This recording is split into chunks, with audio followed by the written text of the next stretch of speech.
সমিতিকারী সম্মানিত উপস্থিতি, প্রিয় সহকর্মী ও আমার আদরের বিদায়ী ছাত্রছাত্রীবৃন্দ, আজ পশ্চিম কুদরাহাটি আহমদিয়া সবাহী বক্তব্যের পক্ষ থেকে তোমাদের আনুষ্ঠানিক বিদায় জানাতে গিয়ে আমাদের হৃদয় আনন্দ ও বেদনার মিশ্র অনুভূতিতে ভরে উঠেছে।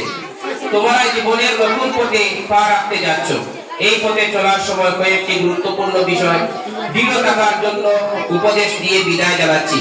প্রথমত, কোন অবস্থাতে আত্মহত্যার মতো হারাম ও ধ্বংসাত্মক পথ বেছে নেবে না। জীবনের প্রতিটি সমস্যার সমাধান আছে, আল্লাহর উপর ভরসা রাখবে। দ্বিতীয়ত, পর্দার বিধান মেনে চলবে, বেপর্দা ও অসংযম থেকে নিজেকে রক্ষা রাখবে।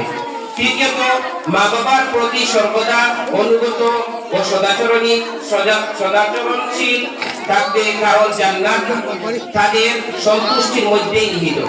চতুর্থ, 5 ওয়াক্ত নামাজ নিয়মিত আদায় করবে, নামাজি মুমিনের প্রকৃত পরিচয়। পঞ্চমত, ঈমানের উপর অবিচল থাকবে, কোন প্রলোভনে ঈমান নষ্ট হতে দেবে না। এবং সর্বশেষে, নিজেদের মহল্লার উন্নয়নের জন্য প্রতি মাসে 10 টাকা করে আদায়ে অংশ নেবে, সমাজ গঠনে সচেতন ভূমিকা রাখবে। আল্লাহ তাআলা তোমাদের জান, মাল ও চরিত্রে বরকত দান করুন।